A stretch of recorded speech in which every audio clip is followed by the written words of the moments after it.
Kia ora, te whānau. Is that reaching you, Brian, at the back, or have I woken you up? I'm sorry. It's my pleasure and my honour to introduce to you Sir Anand Satyanand. He and I have been friends for over 40 years, but I know some of you here who are also his friends will understand when I say it seemed a lot longer than that. And can I acknowledge, in introducing him, a number of his old friends who are scattered strategically throughout this audience, some of whom have known him for much longer than me, but have come here again to refresh their admiration and respect for an outstanding Kiwi.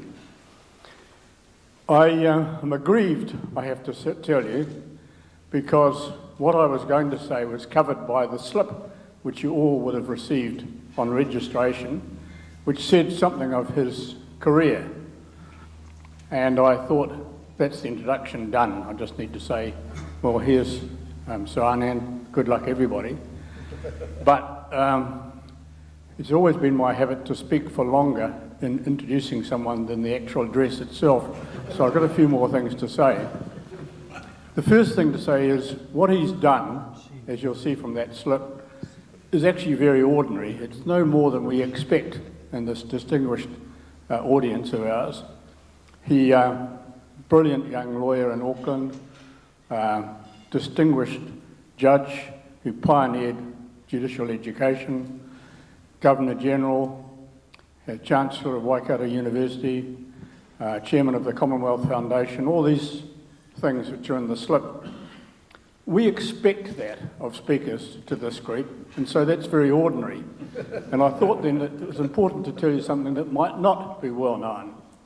And the thing that is not well known is his extraordinary, difficult, whimsical, bizarre sense of humour. One aspect of that was in the draft he sent to me of the introduction speech which I should give to him, and he'd done a draft and sent it to me for approval. Very few people do that, and it shows something, I think, of his reach. I won't read out what he said because some of it's inflammatory, but it got me thinking about this sense of humour of his. That's part of it. The other part, which some friends here will know about, is his characteristic endeavour, wherever he's been around the world, to collect letterheads from the institutions he's been speaking to or from hotels he's stayed at, and then forging the names of the people that are proprietors, sending notes to friends. Here's an example. I had a very lovely holiday once in Northern Territories, Australia, got back, got a letter on the hotel letterhead where we'd stayed, ostensibly written by the president of the hotel chain, saying, thanks for coming to our hotel. Unfortunately, we had a real problem with the cleaners after you'd left. We had to get in commercial cleaners, and our usual cleaners are now in therapeutic intervention and won't be able to return to work for some time. When you come to Australia next, we would welcome you, but not at our brand hotels. Signed by the general manager. And more closer to home, I got a letter once from Vatican City, and it was signed by the then Pope, 3 popes again. And it said, first of all, I'm writing to you because it has been reported to me that you have failed to honour appropriately the feast day of St Dionysius of Parma, and we have a way of checking on that now. So this is your first warning. And then signed by 3 popes again, with a PS down the bottom. This is the time when the Vatican Bank was going through some troubles. PS down the bottom. I have some scarcely used red socks for sale and can send you a bundle at a very handsome discount price in return for cash, then signed again by the Pope. So this is the sort of thing which some of us who are his friends have had to put up with, and it hasn't been easy, but it gives you some indication of the out-of-control sense of humour which sits beside the very distinguished and much-achieving friend for us all, Sir Anand Satyanand, whom I now ask to come forward. Okay.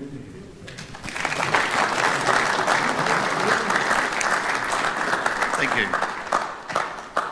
Thank you, David.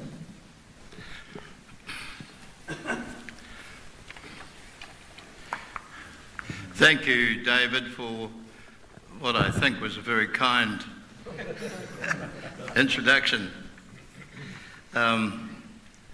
If I appear to look a little anxious, it's only because I'm wearing relatively new hearing aids, and I've had given to me just a few minutes ago this amazing piece of equipment which enables you to hear me adequately.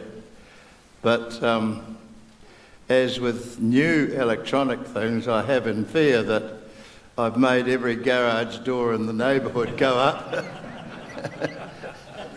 And if I suddenly stop and pull the hearing aids off, that will be the reason. It's not for anything other than that. Rau rangatira mā, tēnā koutou o te ata, good morning.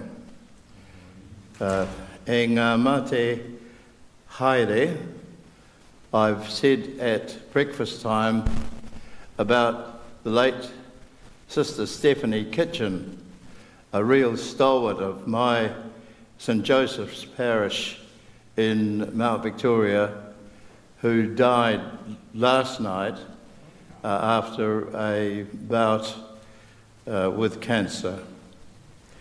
I also reflect the happiness we feel with a new Pope having been elected so smoothly, and I'm sure all of us wish him well in his time as Pope at a very difficult time for our world. And so to my speech. In Soibo ad altare Dei, I will go to the altar of God. Thus began the words which some will recall of the Latin Mass prior to the 1960s, and the response spoken by every altar boy on behalf of the congregation went, Qui laetificat juventutem mea, who gives joy to my youth. Those words from Psalm 42 flow easily for one who was an altar boy from age 14 to 16, all these years later, as does the response, Et cum spiritu tuo, and with your spirit, every time one hears the words Dominus vobiscum, the Lord be with you. And for those of you who didn't go to Sacred Heart College in Auckland, who are thinking, well, that's wrong for a start. It's Psalm 43, not 42. We might both be right, because one reference is from the Latin Vulgate and the other the Hebrew. A start like that, gentlemen, might point to someone who from boyhood was steeped in the practice and ritual of post-World War II Catholicism. That was, however, not so in my case. My Fiji-born father, who'd spent some time at the Marist College in Suva, came to secondary school in New Zealand at Whanganui, where he attended the Whanganui Technical College as a boarder. University study for a medical degree followed at Otago, where he stayed for 6 years at Knox College in Dunedin, which, as many know, doubled as a training college for Presbyterian ministers. And as a young boy growing up, it became clear that many family friends were Presbyterian ministers or lay people. My mother went to school in Suva at the well-known Methodist establishment, Dudley House School, with the result that many of her connections were Methodist. At ages 7, 8 and 9, I went to Sunday school at St John's Methodist in Ponsonby, and I can still bring to mind those lovely Methodist songs like "Yes, Jesus loves me, the Bible tells me so." We went to church as a family on many Sundays, sometimes Methodist, sometimes Presbyterian. In about 1956, there came a tectonic shift with a backstory involving a Marist brother patient of my GP father, who died prematurely and suddenly of cancer. My then 40 or so year old GP father decided upon seeking tuition in the Catholic faith. This ended up applying to us all, and a baptism and first family communion in St Patrick's Cathedral from Monsignor Adrian Curran in late 1956. This was followed in the next year with a shift across Auckland to a new suburb, Glen Innes, and me pitching up in Standard 6, or Form 2 as they were then not called, at the nearby Sacred Heart College in Glen Innes at the beginning of 1957. 6 years followed at Sacred Heart, for which I remain indebted. The school was smaller by Auckland standards and a shade more egalitarian then than now, but the school and everyone in it was encouraged to give things a go and to take on everything. It was a place where whilst I didn't necessarily shine, I gave almost everything a go and saw at close hand the achievements of some outstanding scholars, Michael Walls and the late John Lestrange, both coincidentally later in their lives Wellingtonians, being memorable. I remain a Sacred Heart man and made a contribution to the Old Boys Memorial Mass a couple of weeks ago. At home, ours was a Catholic family, a suburban Catholic family, but one with wide bandwidth, because my father had many interests to do with medical affairs, sport, and community relations, and my mother likewise. One thing I did was to train as an altar boy at the parish church of Glen Innes, St Pius X, and for some masses, like during Easter Holy Week, at the Senecal Convent, also in Glen Innes. The last thing to say about Sacred Heart was the quality of teaching. An abiding memory, and I know there are some Sacred Heart College old boys in the audience this morning, an abiding memory is that of an Australian turned Kiwi, the Reverend Brother Stephen, who completed a university degree in English and the classics part-time when things were really hard during the Depression, and whose teaching was a joy. Never use the words job or get in any form, he would say, because the English language can do better. And I'm one of many people who has done that ever since. This now second leg of my contribution, having covered family and school, comes under the heading of the law and life under it.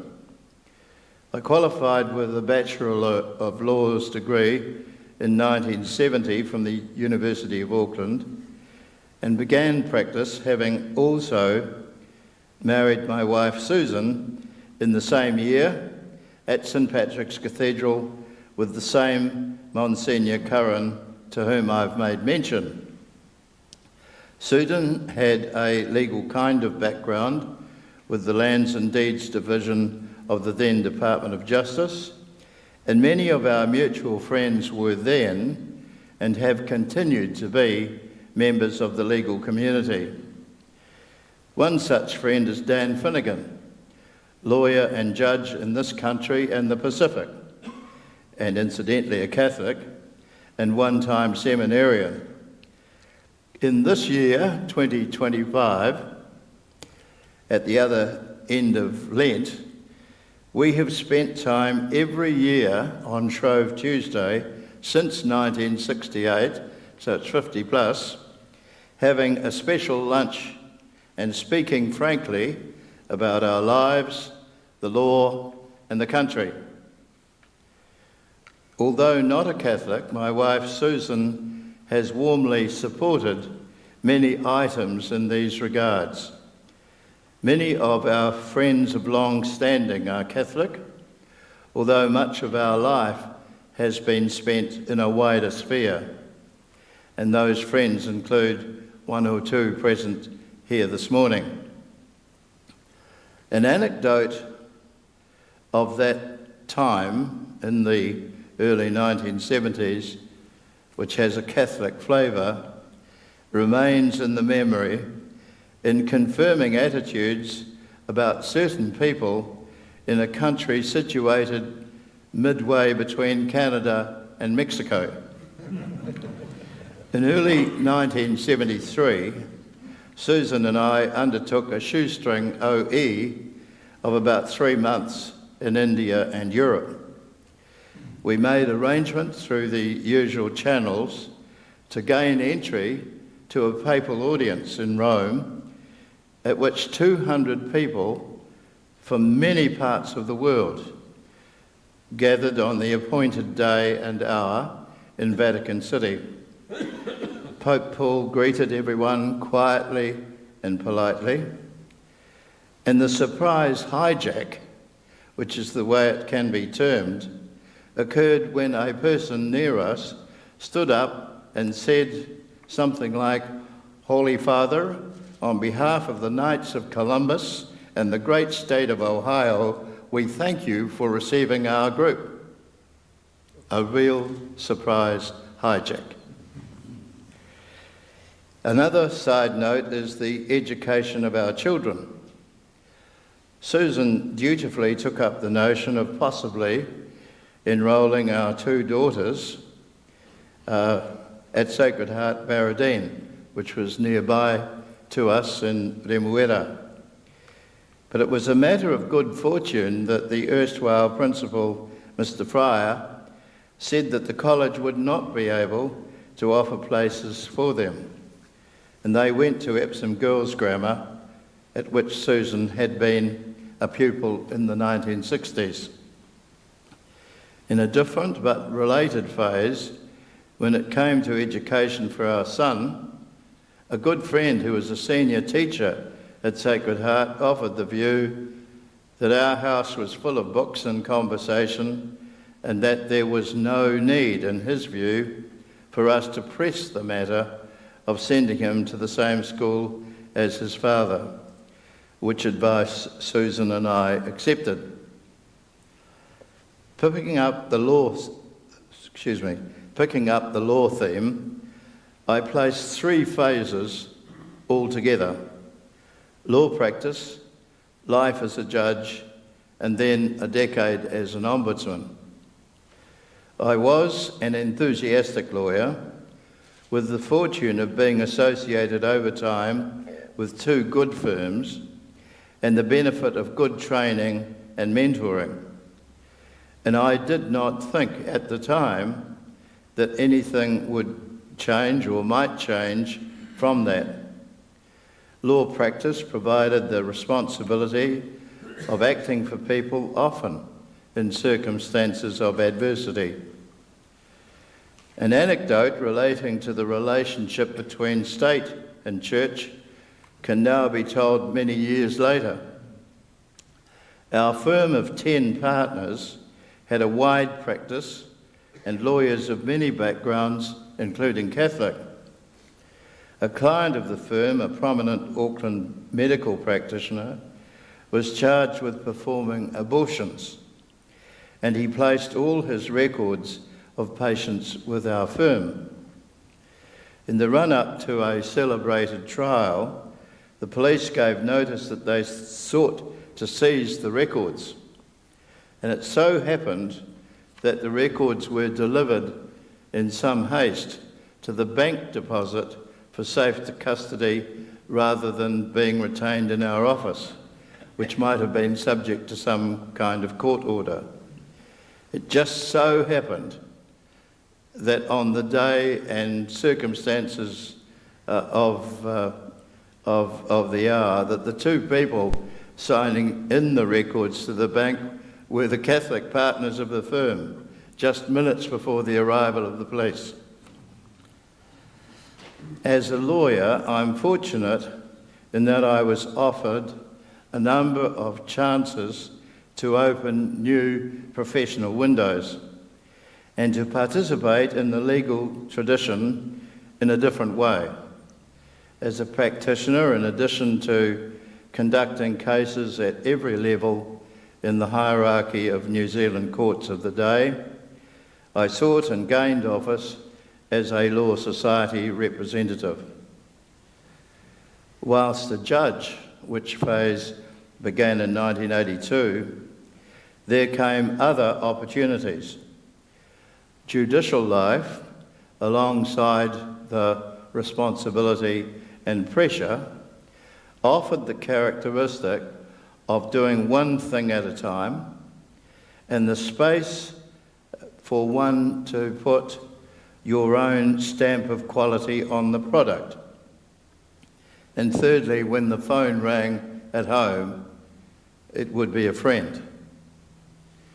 Whilst a judge, I received a wonderful brief to which David has referred to become involved with the development in New Zealand of judicial orientation and education programs for newly appointed members of the bench, a role which is now undertaken by the Institute of Judicial Studies.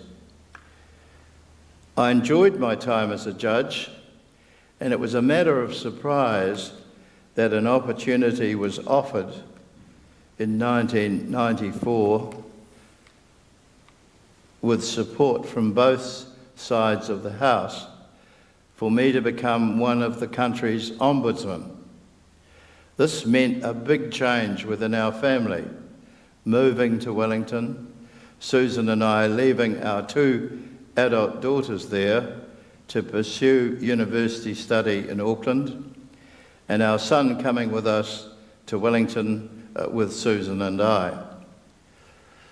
Ombudsman life itself was an enjoyable change, leaving a judicial life with a set jurisdiction and a limited number of powers, which is how I characterise being a judge, for one with an unlimited jurisdiction and no powers except persuasion. It meant a decade of being associated with proof, with decision-making and negotiating and persuasion. These had special features, such as working directly with citizens and corporate bodies on one side, and government organisations and officials and people in politics on the other. On completion of a decade as an ombudsman, I decided there was room enough to change direction and to take up a variety of roles. I did things like install the pecuniary interests registration scheme for MPs, to review the New Zealand Banking Ombudsman Scheme, and to do some work on ombudsman training for the Commonwealth. I did not have any idea that on a day in mid-February 2006, I would receive a call asking for me to see the Prime Minister. It took a day or two to have the requested meeting because the message came when I was in Whakatane. But when I did see the Prime Minister, Helen Clark, I could not have been more surprised when she said to me she had a unanimous cabinet decision seeking my approval to appointment for 5 years as Governor-General. Again, a huge shift was called for. It depended, in my own view, crucially upon Susan being willing to offer a full contribution to make it all work. She was happily, after intense discussion, willing to do so, and so 5 amazing years began on the 23rd of August 2006. Now is the time to confirm that it was a busy, all-consuming 5 years, which for someone with my background was of professional as well as recreational interest, and fundamentally concerned with supporting the best aspects of New Zealand and its way of life. And if you look back on what I've been saying, I'd spent time as a lawyer and a judge and an ombudsman, if you like, focusing on the negative or bad sides of New Zealand life. The time as Governor-General enabled one to observe and support the country putting its best foot forward in many circumstances.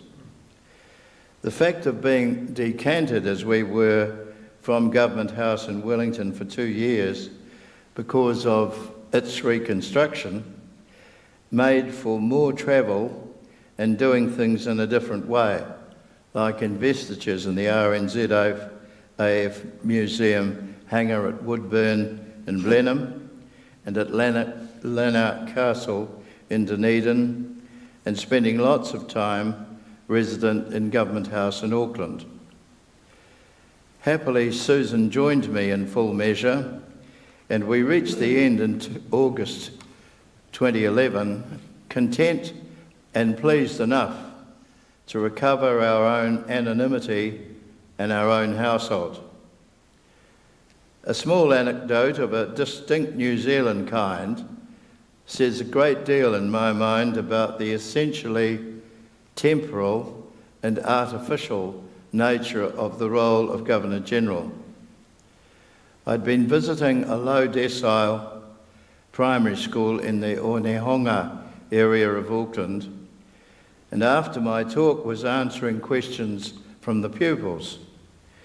A 10-year-old Pacifica girl asked with charming candour, "Do they let you stay where Dame Sylvia lived?" The constitutional, ceremonial and community encouragement roles all had their place and importance, and the thousands of appointments and hundreds of speeches are now all part of warm memory today. Catholic Church connection with the Governor-General role provides an interesting side note. Friends joked that the role was taken up by me because Government House near the Basin Reserve was closer to St Joseph's Church in Mount Victoria than our home in Kelburn. The fact that I was a Catholic was a matter of mention only in some places, like the west coast of the South Island, for example. And I can attest to having consumed the whitebait fritters made according to the Catholic Women's League recipe. Contact with the church at large was otherwise largely noticeable for its absence.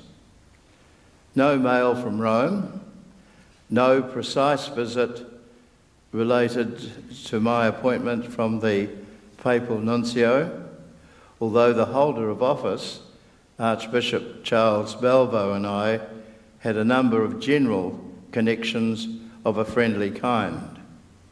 So I can say there were no pieces of advice from Rome, Catholic to Catholic, saying things of the equivalent to keep the ball in front of the forwards and not doing anything flash in the first half. Nothing of that kind.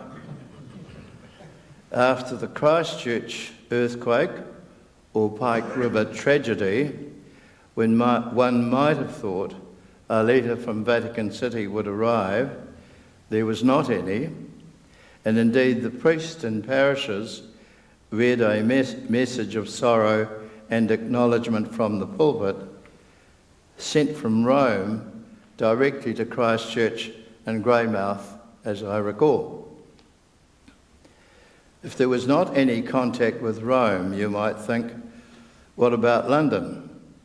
Does the Governor-General of the day have regular contact with Government House? Does the Governor-General of the day have regular contact with Buckingham Palace? The answer is that there was contact, seeing the Queen before starting, and for some events during the time, such as attendance at an important World War anniversary event in Belgium, a royal wedding, and in attendance to be knighted. There were about 5 meetings with Her Majesty Queen Elizabeth, all of a happy and warm-hearted kind.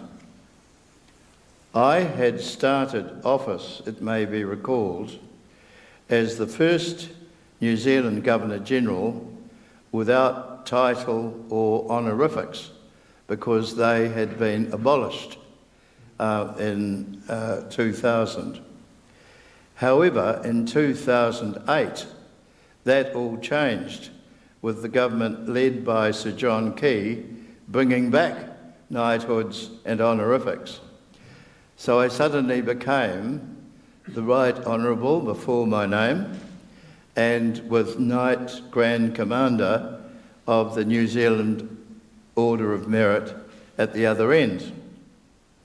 A legal friend said to me, "Just keep going, my friend. With your Fiji and Catholic background, there are 1 or 2 left, like Ratu, the Very Reverend Right Honourable, for example."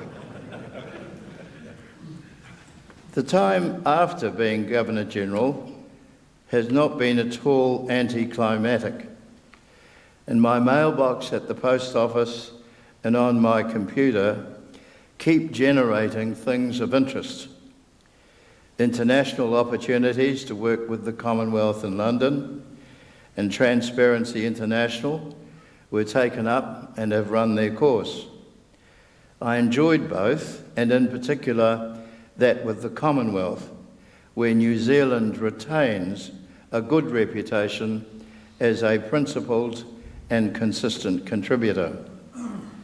I made effort to add value to the encouragement of the civil society part of the Commonwealth, which is the Commonwealth Foundation. For the sake of completeness, I should mention briefly the Royal Commission on Abuse and Care, with which I played a role as chair during its set-up phase. The original remit involved abuse in state care, but our scoping led to a decision to include abuse in church and other settings. This created an obvious problem for someone who was a Catholic, and I sought leave and obtained leave to withdraw, professionally satisfied that the task was to be left in safe and competent hands, notably those of my colleague and long-term professional friend and personal friend, Judge Coral Shaw. In the present time, I'm at the beginning of a wind-up mode with a 6-year term as Chancellor of the University of Waikato, running to its end in a few weeks' time. I have patronage of a small cluster of community organisations, Friends of Fiji Health, the Wellington Jazz Club, the New Zealand Rugby League, and Better Public Media Trust, most of which are under notice of me wanting to begin stepping down. The 15-member Not Just a Book Club, which I formed with 2 friends, one the former Catholic priest and now deceased Mark Richards, 23 years ago will keep my attention, and as well an ongoing connection with Rotary, within which I have made and maintained many friends, and a happy, warm-hearted wife and family. I remain contentedly a Catholic of the not front row variety, as a member of the parish of St Joseph's in Mount Victoria, the former church of the still warmly remembered Father Michael McCabe, and like a number of you present, I'm giving the Government Superannuation Fund a run for its money.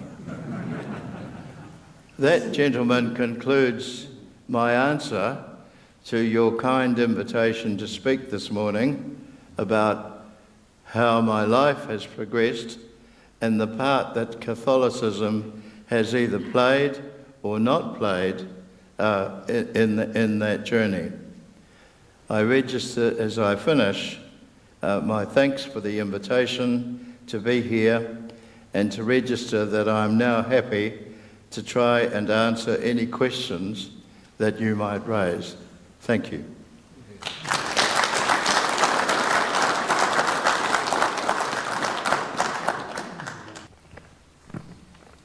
Would you like me to sit down or? No, that's fine. You're good wait where you are. Yeah. Yes, I've been asked to thank you today, and there are a few things from what you've said and from what I found out before that I want to highlight. You mentioned about in making the decisions as to what you were going to do in future, of consulting with your wife and sharing there and being together and doing it. In an interview I came across, you were asked at one stage, the interviewer said, as far as having a strange name and as to what it meant.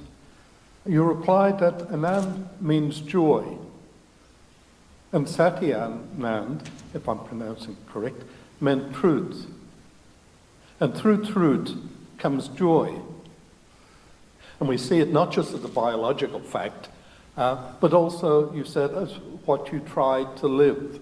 And I can see that in the roles that you've taken as a lawyer, as ombudsman, and those sorts of ones, of seeking out the truth and bringing satisfaction, joy to people. The other part that I found that influenced and has been strengthened by what you have said is how parts in our early life, having gone to Sacred Heart College, I don't know if you remember or whether it's just current one, the school prayer. Lord, teach me to be courageous, generous, and to live simply. May I do what is right, acting always with faith, integrity, and supporting others to do the same. That's the start of it, and that's what I thank you for attempting to do, whether consciously or not. That's what I see in what you have said. And I'd like to thank you on behalf of people here, and we've got a carrot and a small... Thank you very much. Thank you.